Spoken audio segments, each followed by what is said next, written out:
एक सांसारी मनुष्य की दशा कैसी होती है? एक मछली के समान होती है। मछुआरा क्या करता है? आटे को पानी में लटका देता है और मछली क्या करती है? उस आटे को पकड़ने के लिए आती है। लेकिन मछली को ये नहीं पता होता कि आटे में कांटा छिपा होता है।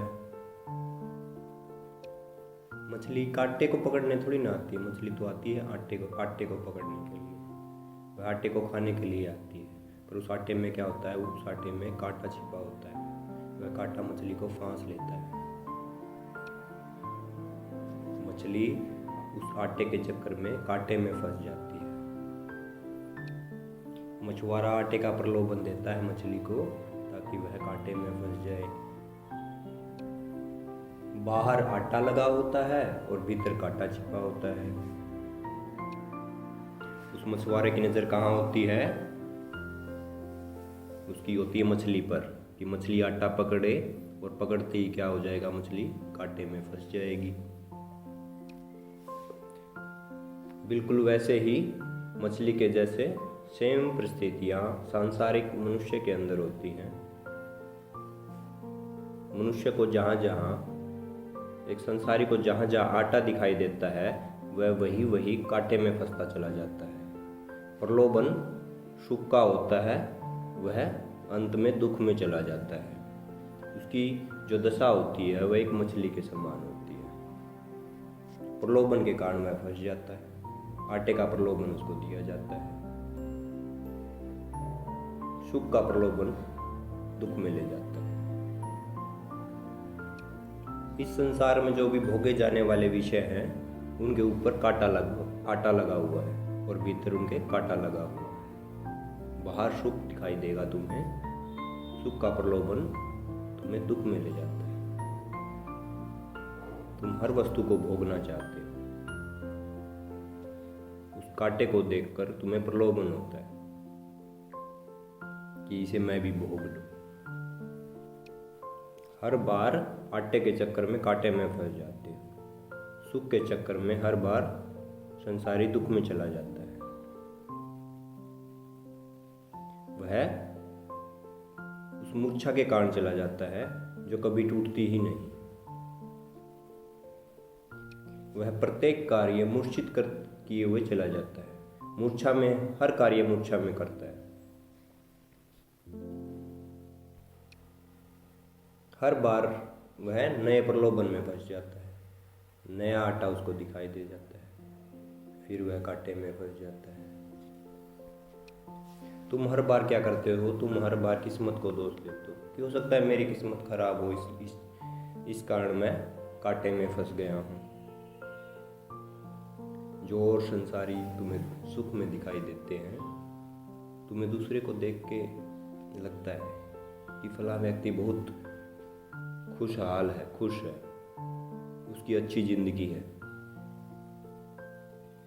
लेकिन कहीं न कहीं तुम उसकी जिंदगी में झांकोगे तो तुम्हें भी वह कांटे में फंसा हुआ दिखाई देगा। तुम्हारा मन क्या कहता है? तुम्हारा मन फिर उस आटे को, एक नया आटा तुम्हें फिर दिखाई देता है। तुम उस आटे को पकड़ने की कोशिश करते हो।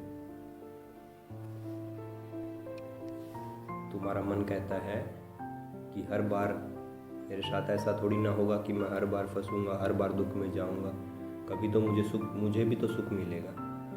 इस संसार में और सभी मनुष्य सुख भोग रहे हैं, मुझे भी तो कभी ना कभी सुख मिलेगा। मैं भी तो कभी सुख भोग पाऊंगा। हो सकता है अब मेरी किस्मत खराब है, मेरी किस्मत में भी कभी सुधार आएगा, मेरा भी अच्छा जीवन होगा। वह फिर से एक नए कर्म की तरफ चल पड़ता है।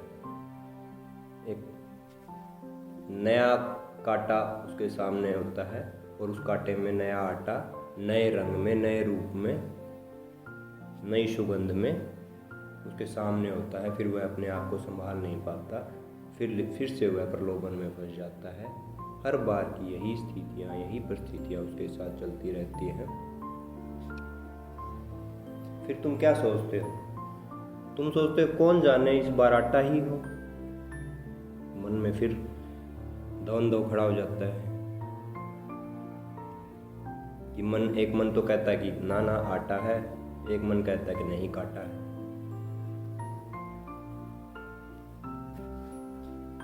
तुम्हारा मन फिर तुम्हें प्रलोभन देता है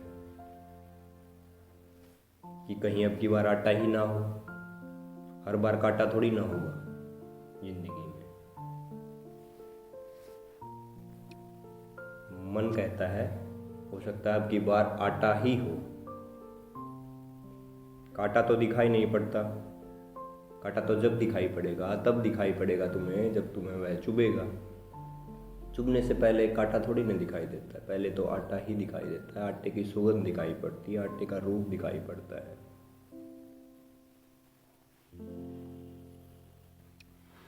इसी चक्कर में हर बार जिंदगी जो है, संसारी की जिंदगी हर बार कांटे में उलझ जाती है, कांटे में फंस कर रह जाती है। प्रलोभन उसे हर बार फंसा देता है दुखों में।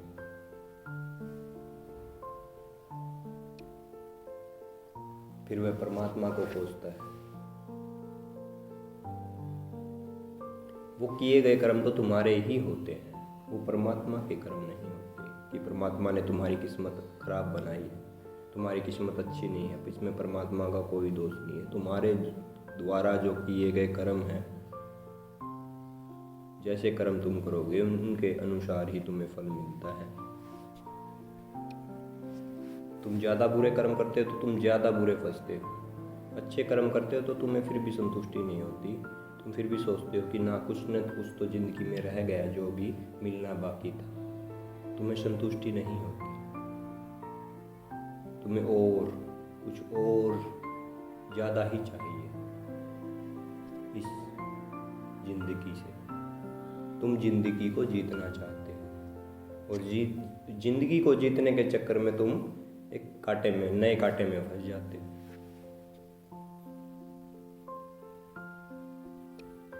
इस संसार में तुम्हें जितने भी सुख के विषय दिखाई पड़ते हैं, वे सभी विषय दुख का आवरण ओढ़े हुए हैं। सभी ने दुख का आवरण ओढ़ रखा है।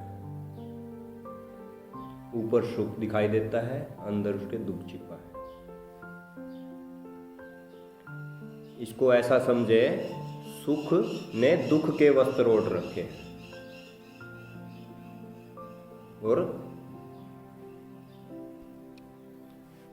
दुख ने सुख के वस्त्र ओढ़ रखे।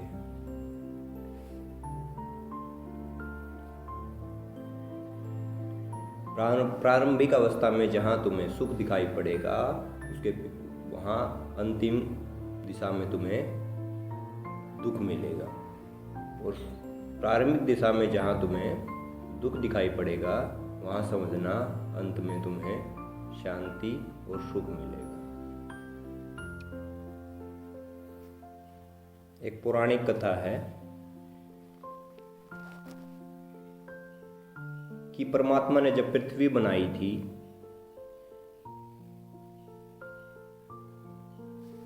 तो उसने दो स्त्रियां बनाई, एक सौंदर्य की और एक कुरूपता की देवी बनाई। दो देवियां बनाई, एक सौंदर्य की देवी और एक कुरूपता की देवी। उन्होंने क्या किया, परमात्मा ने उन्होंने दोनों को पृथ्वी पर भेज दिया कि जाओ तुम पृथ्वी पर चले जाओ। तो वो दोनों स्वर्ग लोक से पृथ्वी लोक की तरफ चल पड़ी। तो स्वर्ग लोक से पृथ्वी लोक तक आते आते वो धूल से भर गई। सारा शरीर उनका गंदा हो गया था, सारे वस्त्र उनके मैले हो गए थे, गंदे हो गए थे। तो रास्ते में उन्होंने जब वो पृथ्वी लोक पर पहुंचे तो वो एक झील के किनारे रुक गए। दोनों देवियां झील के किनारे रुक गई।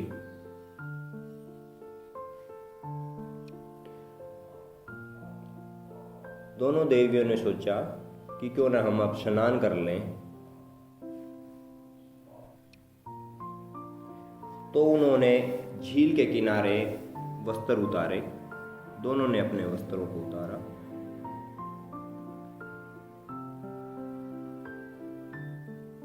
और झील में नहाने के लिए चली गई। तो दोनों देवियां निवस्त्र होकर नदी में के अंदर चली गई नहाने के लिए। तो जो सौंदर्य की जो देवी थी वो नहाते नहाते काफी दूर निकल गई, और जो कुरूपता की देवी थी वह वही तट पर स्नान करने लगी, वह दूर नहीं गई। और सौंदर्य की देवी काफी दूर निकल गई थी, रात हो चुकी थी, काफी अंधेरा हो चुका था। वह नहाते नहाते काफी दूर चली गई थी। सौंदर्य की देवी के दूर चले जाने के कारण कुरूपता की देवी ने क्या किया, सौंदर्य की देवी के वस्त्र पहन लिए और वहां से वह निकल गई।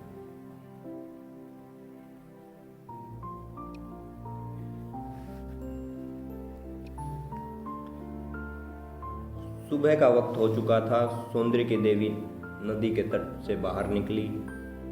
काफी सुबह हो गई थी, सूरज निकल आया था।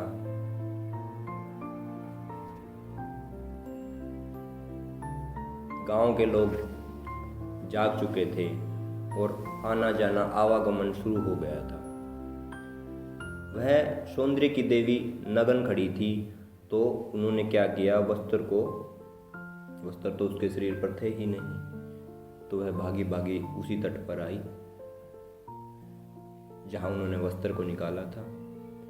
तो उसने पाया, सौंदर्य की देवी ने पाया कि कुरूपता की देवी तो वहां है ही नहीं, और जो उसने वस्त्र पहन रखे थे वह उसके थे नहीं। तो वहां जो वस्त्र बचे थे वह कुरूपता की देवी के वस्त्र ही बचे थे। तो उसने लाज शर्म से के मारे मजबूरन कुरूपता की देवी के वस्त्र पहन लिए।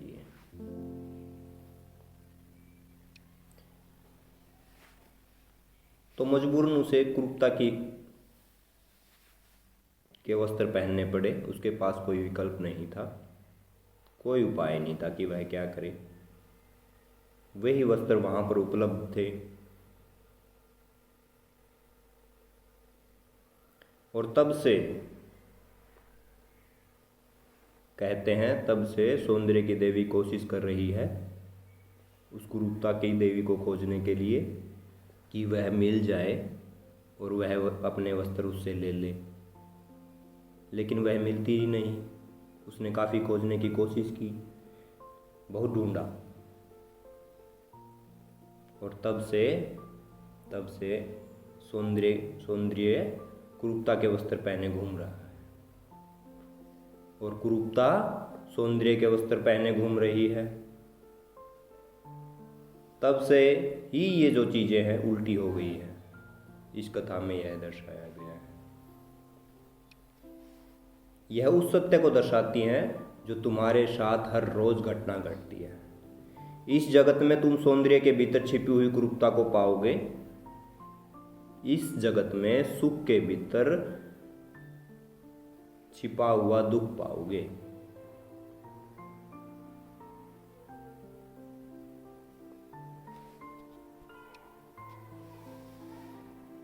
और यह बात जिस दिन तुम्हें समझ में आ जाएगी, जिस दिन तुम्हें यह अनुभव गहरा हो जाएगा अपनी बुद्धि से, जिस दिन तुम्हें यह दिखाई पड़ जाएगा कि जहां जहां आटा है वहां वहां कांटा है। दो प्रेमियों का जीवन तुमने देखा होगा। शुरुआती दिनों में उनका जीवन कैसा होता है, कितना अच्छा होता है, और बाद में तुम देखोगे वो कितने दुख में आपको मिलेंगे। एक दूसरे से द्वेष, जो प्रेम उन्होंने किया था एक दूसरे के साथ, वो फिर उनके आपस में घृणा, द्वेष, उनके दोनों के बीच में, दोनों के रिश्ते जो हैं घृणा से और द्वेष से भर जाते हैं। पहले प्रेम पाते हैं, फिर जो प्रेम का रूपांतरण होता है वह घृणा में और द्वेष में होता है। फिर लड़ाई झगड़े होते हैं, क्रोध उठता है। शुरुआती दिनों में सुख की अनुभूति होती है, बाद में वह दुख में ले जाता है।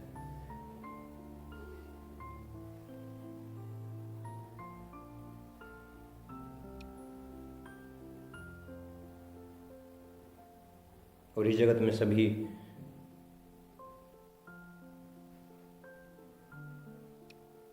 तुमने देखे होंगे शादी का लड्डू चखना चाहते हैं।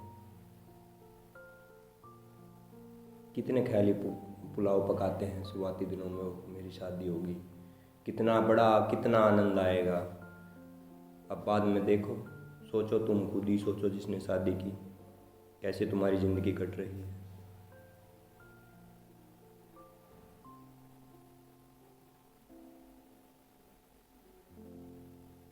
जो तुम्हें आटा दिखाई दिया था, जो तुम्हें आटा दिखाई पड़ा था, वह तुम्हें कांटे में फंसा देता है। एक विषय को पाने के लिए तुम्हें 100 तरह के कार्य करने पड़ते हैं।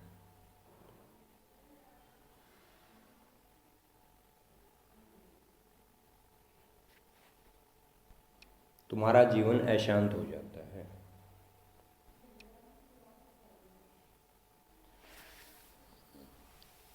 अगर कोई मनुष्य इस बोध से इस जगत में भर जाए कि वह इस जगत में सुख असंभव है, तो उस मनुष्य की गहन प्रतीति होगी, गहन अनुभव होगा उसका, कि उसको पता चल जाए कि संसार में सुख मिलना असंभव है। गहन अनुभव से ही वह समझ पाता है कि अगर सुख मिलता होता तो मिल जाता, हर बार दुखी में क्यों जाता है, सुख का प्रलोभन दुख में क्यों जाता है। इसका मतलब यह हुआ कि सुख है नहीं, इस संसार में दुख ही है। सुख जैसा प्रतीत होता है, तो वह व्यक्ति अंत में क्या करता है, परमात्मा की तरफ भागता है। और एक संसारी क्या कहता है, संसार के भोगे जाने वाले विषयों की तरफ भागता है।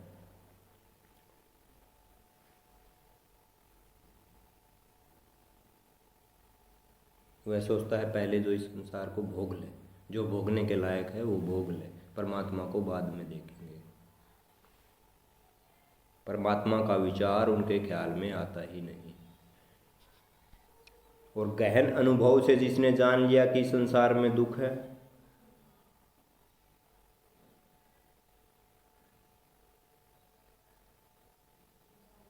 फिर उस मनुष्य की परमात्मा की तरफ जो प्रार्थना उठेगी, वह उस मनुष्य की वास्तविक प्रार्थना होगी। वास्तविक प्रार्थना ही उसकी होगी, तब उसका जो दिशा, जो उसकी दृष्टि थी, वह जो जहाँ भाग रही थी, वह वहाँ से मुड़ जाती है और परमात्मा की तरफ लग जाती है। फिर पहली बार तुम्हारी नींद खुलती है, पहली बार तुम जागते हो, तुम्हारी नींद टूटती है।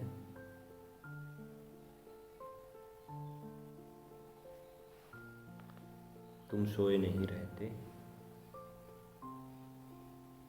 सोए हुए व्यक्ति तो वो होते हैं जो मंदिरों में भागते हैं, मस्जिदों में भागते हैं, गुरुद्वारों में भागते हैं बेहोशी के कारण।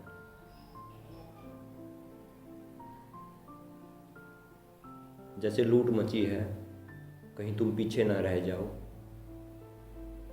जो मंदिरों में, मस्जिदों में जो भगवान बैठे हैं, कहीं वह जो उनके पास जाते हैं मांगने के लिए, जो प्रार्थना, वहाँ जाके जो प्रार्थना करते हैं, कहीं वो ही सब कुछ ना पा लें। वहाँ भी पाने के लिए ही मनुष्य जाता है कि उसकी जो विशेष हैं, जो उसकी कामनाएं हैं, इच्छाएं हैं, वह पूरी हो जाएं। इसी वजह से मनुष्य मूर्ति पूजन में अपना जीवन व्यतीत कर देता है। वह मान कर चलता है, वह जानने की कभी कोशिश नहीं करता।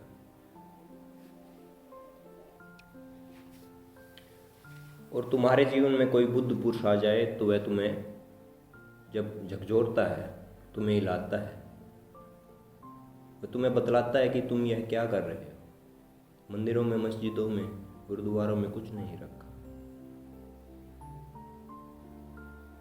वह तुम्हें हिलाता है।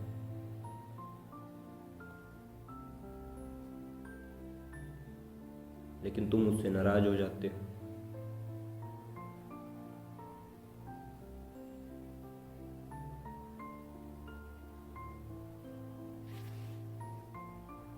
कोई जीवित बुद्ध पुरुष होता है, तुम उसके खिलाफ खड़े हो जाते हो। और जो बुद्ध पुरुष अपना शरीर छोड़कर यहाँ से जा चुके हैं, तुम उनको पूजते हो। तुम्हें सहूलियत होती है कि जो बुद्ध पुरुष जा चुके हैं वह तुम्हें अब रोकेंगे नहीं, टोकेंगे नहीं, वह तुम्हें अच्छे लगते हैं। लेकिन जो बुद्ध पुरुष तुम्हें टोकते हैं वो तुम्हें बुद्ध पुरुष लगते नहीं।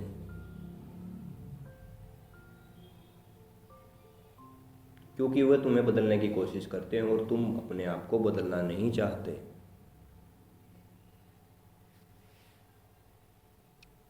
तुम चाहते हो तुम्हें कोई और ही बदल दे, तुम्हें कोई अपनी तरफ से कोई भी प्रयास ना करना पड़े। लेकिन इतना तो प्रयत्न तुम्हें ही करना पड़ेगा। जब कोई प्रयत्न करता है तो अपने आप को बदल पा लेता है।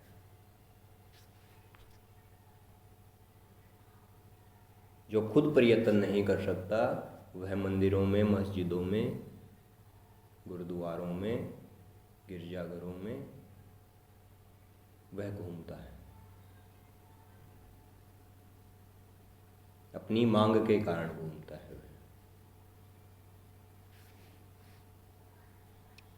और इस जगत में जब कोई बुद्ध पुरुष बोलता है तो उसे कड़ी सजा दी जाती है। कोई तुम्हें रोकता टोकता है इस समाज में तुम अपने से बड़ा तो किसी को मानते नहीं हो, तुम उससे नाराज हो जाते हो। यही कारण तो रहा है कि जीसस को सूली पर चढ़ाया गया, सुकरात को जहर पिलाया गया। क्योंकि उन्होंने क्या किया, लोगों को जगाने की कोशिश की।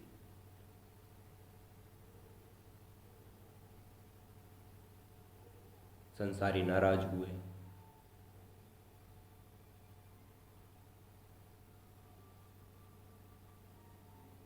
बुद्ध पुरुषों ने जो बोला उनको बोलने की सजा उनको मिली। जीसस को सूली पर चढ़ाया गया।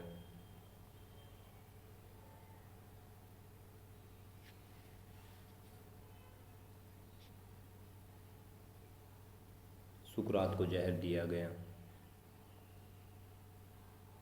मारने वाले भी यही होते हैं और फिर पूजने वाले भी यही होते हैं।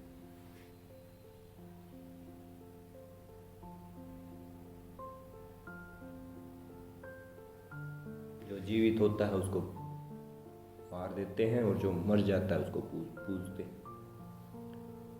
फिर वही मूर्तियों को फिर वो वहाँ पे मंदिरों में, मस्जिदों में वहाँ पर सजाते हैं, फिर उनको पूजते हैं।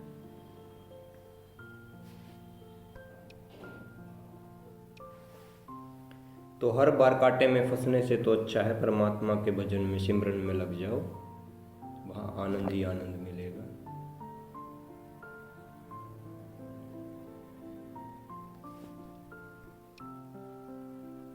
परमात्मा से मांगना छोड़ दो, भिखारी मत बनो, राजा बनो। राजा परमात्मा के साथ लग जाओ, उसके साथ एक हो जाओ, मांगना छोड़ दो।